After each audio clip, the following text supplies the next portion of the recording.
folks who are listed up on the screen behind me to come up one at a time and to share some prepared thoughts, specifically stories about their time and life here at State College Presbyterian Church. So without further ado, I am going to invite Amy to come forward and share the rest of her story with us this morning. So to start where we left off during the service.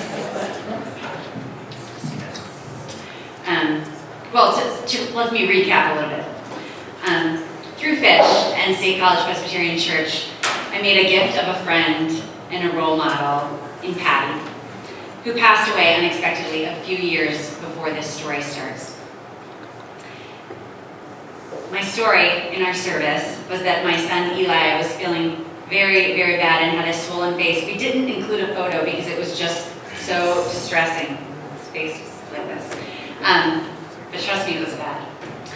Jeremy and I were careening through this driving snow across the bridges of Pittsburgh toward Children's Hospital in the middle of the night on Christmas Eve, with 7-year-old Eli in the back seat with an incredibly swollen face, dangerously high fever, crying in pain. When we arrived at Children's Hospital, Eli was carried to a wheelchair, and we were whisked down a dark hallway into an ultrasound room. There, a young technician, with her back turned to us as we walked into this, had her back turned to us as we walked into the space. Hearing us, she turned around and said, "I can't believe you're here, tonight of all nights." And we all broke into tears, laughed, hugged, and she got to work helping our son. The young woman was my friend Patty's daughter, who had grown up in our church, who had laughed and sang and worked with us in Fish, and who we grieved with when her mom passed away just a few years prior. It turns out that she had recently graduated from college, was working at Children's Hospital as an ultrasound technician. As a new hire, she drew the unlucky straw of working the Christmas overnight shift. It was the first Christmas since her mom's death that she wouldn't be with her brother and sister here in State College for the holidays. She felt very alone and was missing her mom very much. After Eli had been given an IV antibiotic, diagnosed with acute parotid and was sleeping soundly, Patty's daughter sat with us in the small hospital room, and we had time to catch up and reminisce about our time together at this church. She said, "I know she did this. My mom sent you to me tonight. It was her Christmas present to me. Not to be alone and to be with old friends on Christmas." So as the snow fell and the sun came up that Christmas morning, we got to be part of God's incredible grace. Sitting in a tiny, sterile room with a recovering kid and grateful hearts.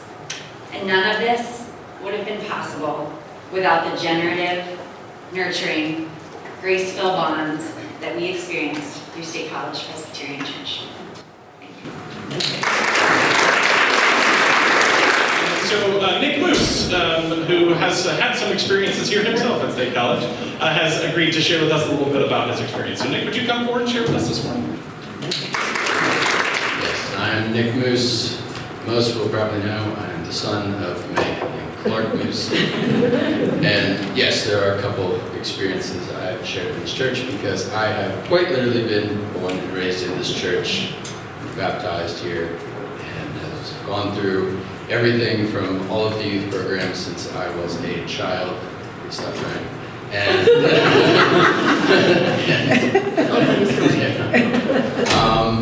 so yeah, there's no real, there's too many stories to pick from, but the most impactful one that has certainly impacted me the most in the most recent years is this church is the reason that I've met my now wife, Annie.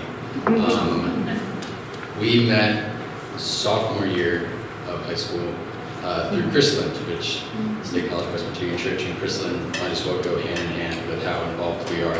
I grew up doing work days at Chrisland even before I was attending Chrisland as a camper, which I started going due to the friends I met from Scouts. That was through this church as well. But yeah, Annie and I met and kept in touch. She is from a very small town in North Carolina, and we kept in touch all through high school, all through college, started dating end of high school, and did long distance while I went to Penn State here. She went to Western Carolina University in Asheville, And then in 2022, I moved down to Asheville, and there we got engaged and married in 23, and then this past March of 2024, we moved back here, and it is due to not only my family and friends being here still that it made the move very easy, but faith is a very important part of our lives, and so having this community here that, once again, I am born and raised here. I've seen many faces here, quite literally the entirety of my life. It made the move back so much easier, so much more welcoming. We knew that we had such a strong community here that we could very easily acclimate back into. She could feel very at home, not only with my family here, but also knowing that we have such a wonderful and loving community here that would welcome us back in some cases very quickly. And we're so happy to be back. So that's my story. Thank you. To stay in that age demographic, we've asked Rick Bryant. Speaking of young folks who have come back, if you know Rick, you know it took a lot of arm twisting because he's very shy. I do want you all to know that I do identify as an introvert. And really, no one will need Kleenex. So, my name's Rick Bryant, and I've been a member at SCPC since 2003 or so. I'm the recently retired executive director of the Central Pennsylvania Festival of the Arts, which produces the Arts Festival. And no, I never, ever call it Arts Fest. In the summer, and First Night State College in the winter. I have a lot of questions or doubts about my own personal faith, but I have no questions at all about my faith in the people that are State College Presbyterian Church.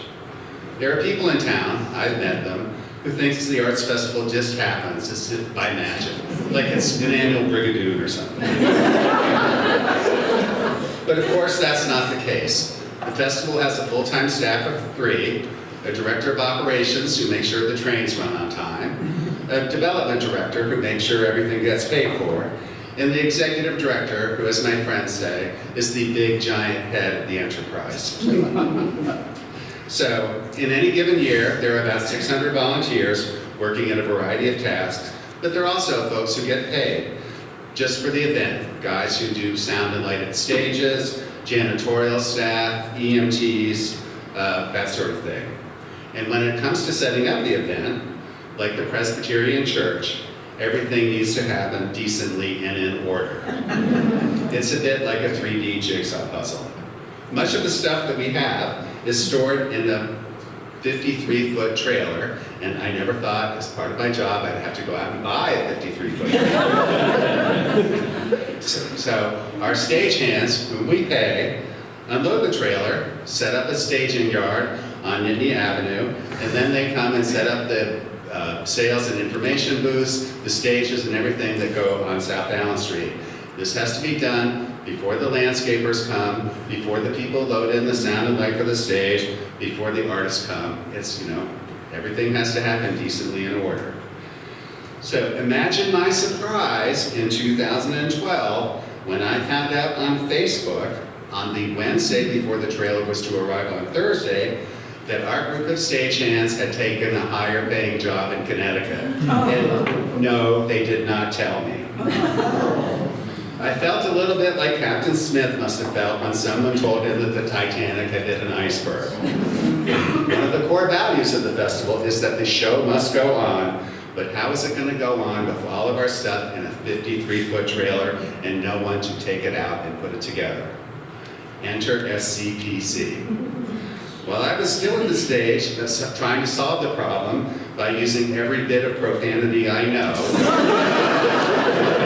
And trust me, for someone with the last name of Bryant, that's a lot of profanity.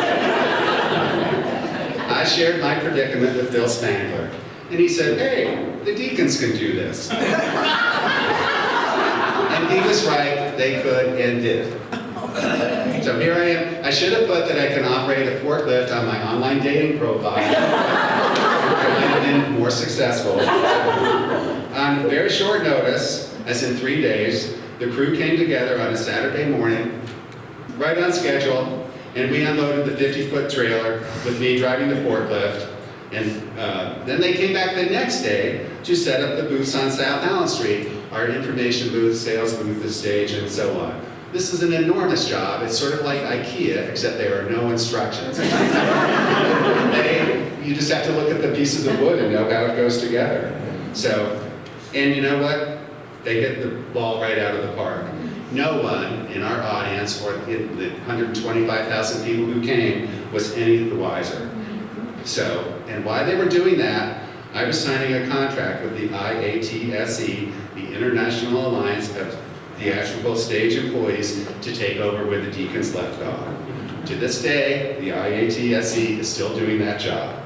The public was never the wiser, the show went on as scheduled, and at least for the time being, I had a lot fewer doubts about my faith in God. Haven't aged a day. It was just taken yesterday. So thank you so much, Vic, in particular. Our last person to share this morning, I understand it's going to be maybe a little bit of a roller coaster, so you might want to have some of those tissues handy, but Leanne Rowe has agreed to share her story as well. So Leanne, if you can invite you forward, we'll give Leanne a round of applause.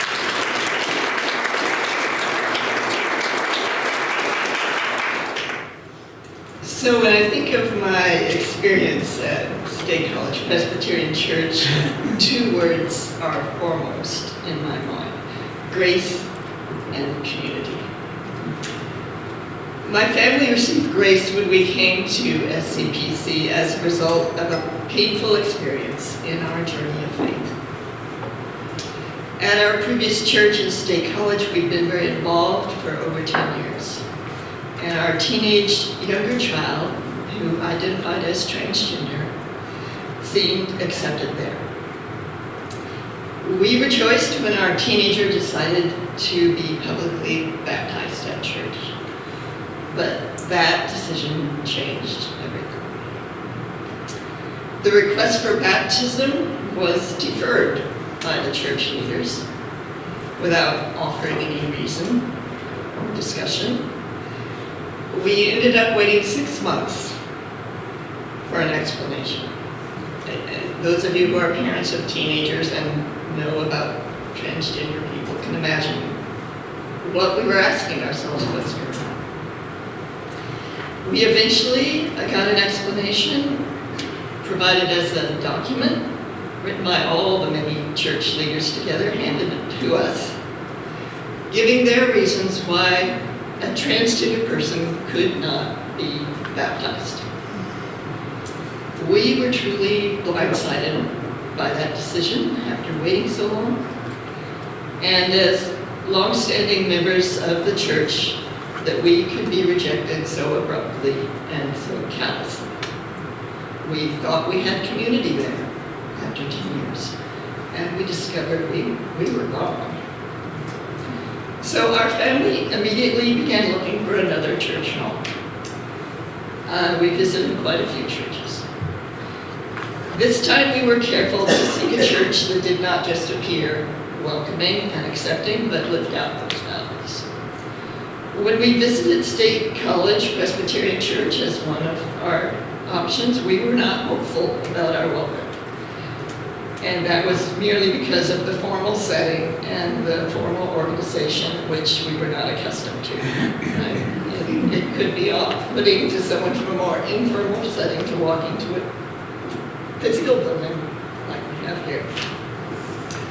But we spoke privately to the pastor, and we were assured that our transgender teenager was welcome without any reservations.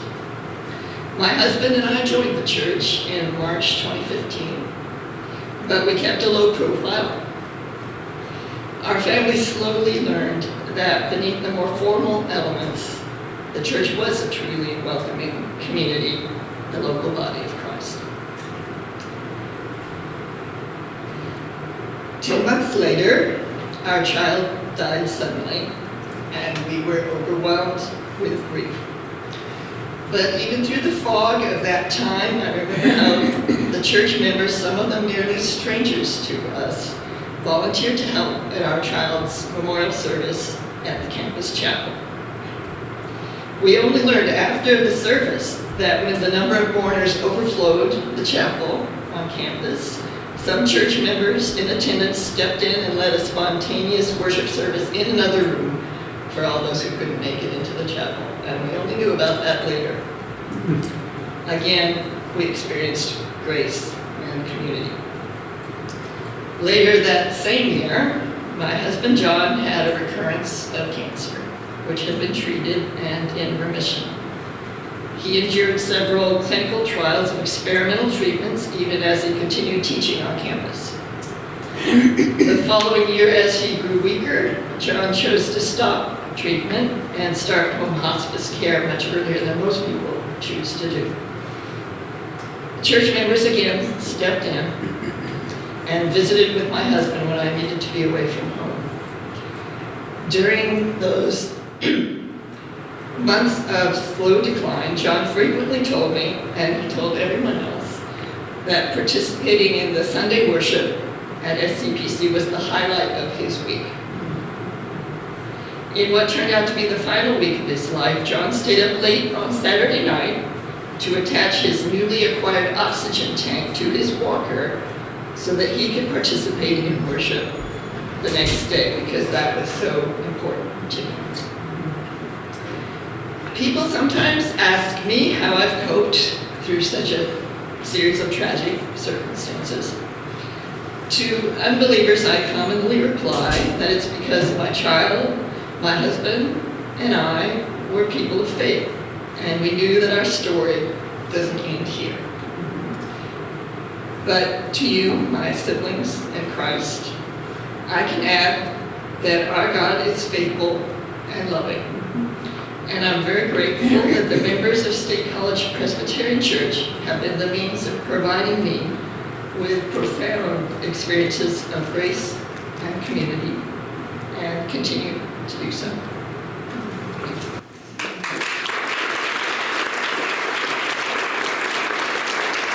Thank you so much, Leanne. Thank you, Amy and Nick and Rick, for sharing with us this morning.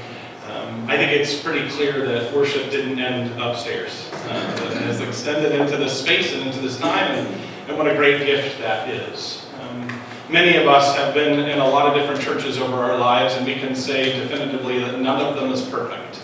There is no such thing as a perfect church. We are not a perfect church. But that's what makes church pretty wonderful in so many ways.